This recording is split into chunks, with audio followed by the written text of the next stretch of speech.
सार्थक अंक से कोई मतलब नहीं है। जैसे हमने लिखा 2.52 सेंटीमीटर, इसमें दशमलव यहाँ लगा है पहले अंक के बाद।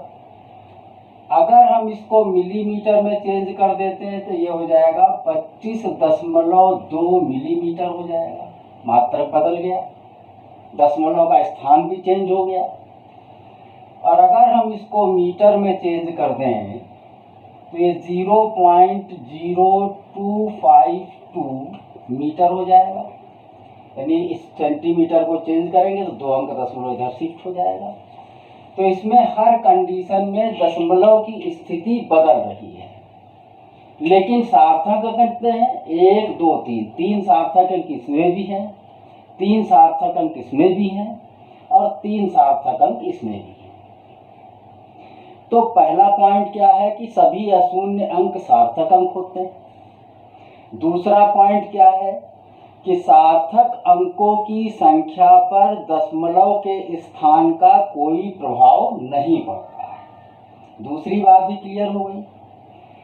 तीसरी चीज देख लीजिए, इसमें दोनों पॉइंट क्लियर हो गए। तीसरी कंडीशन ये देख लीजिए कि जैसे कोई संख्या लिखी गई, दशमलव विहीन संख्या की बात हम कर लेते हैं। तो दशमलव विहीन संख्या की बात अगर हम करते हैं तो दशमलव विहीन संख्या के दाहिनी तरफ अंत में आने वाले जीरो सार्थक अंक नहीं होते हैं। जैसे संख्या हम लिख दें 25600, ये हमने लिख दिया, इसमें दशमलव भी नहीं लगा है। इसमें जो लास्ट में जो 2 जीरो आ रहे हैं दाहिनी तरफ, ये सार्थक अंक नहीं होंगे।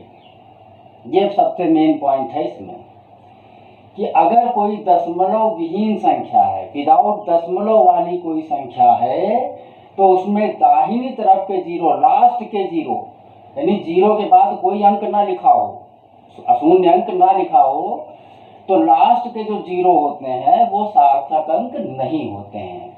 तो इसमें कितने सार्थक अंक हो गए? 1, 2, 3।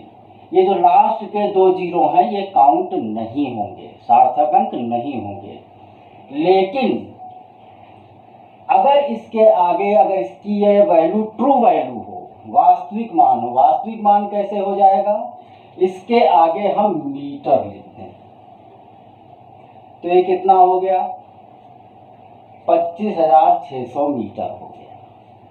या इसके आगे हम सेकंड लिख दें तो ये रियल वैल्यू हो जाएगी। तो कहने का मतलब क्या है कि अगर कोई संख्या लिखी हुई है, उस संख्या में दशमलव नहीं लगा है, तो उसके लास्ट के दाहिनी तरफ के जीरो काउंट नहीं होते हैं, सार्थक अंक नहीं होते हैं।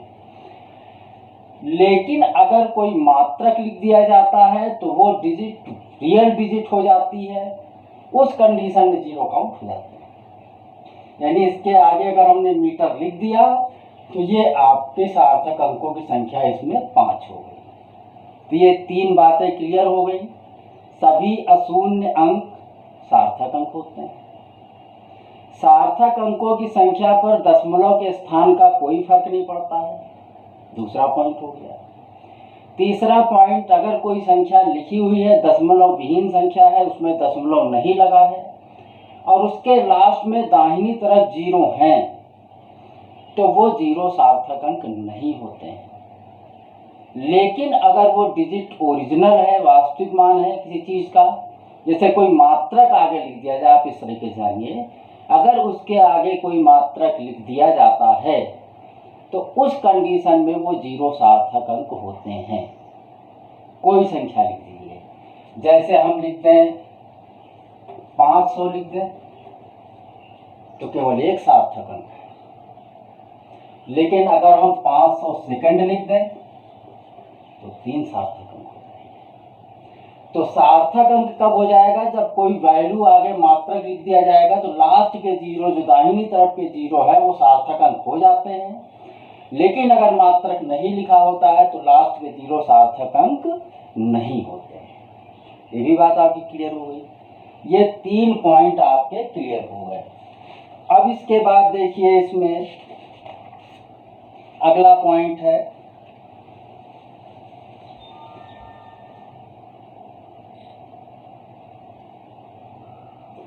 अगर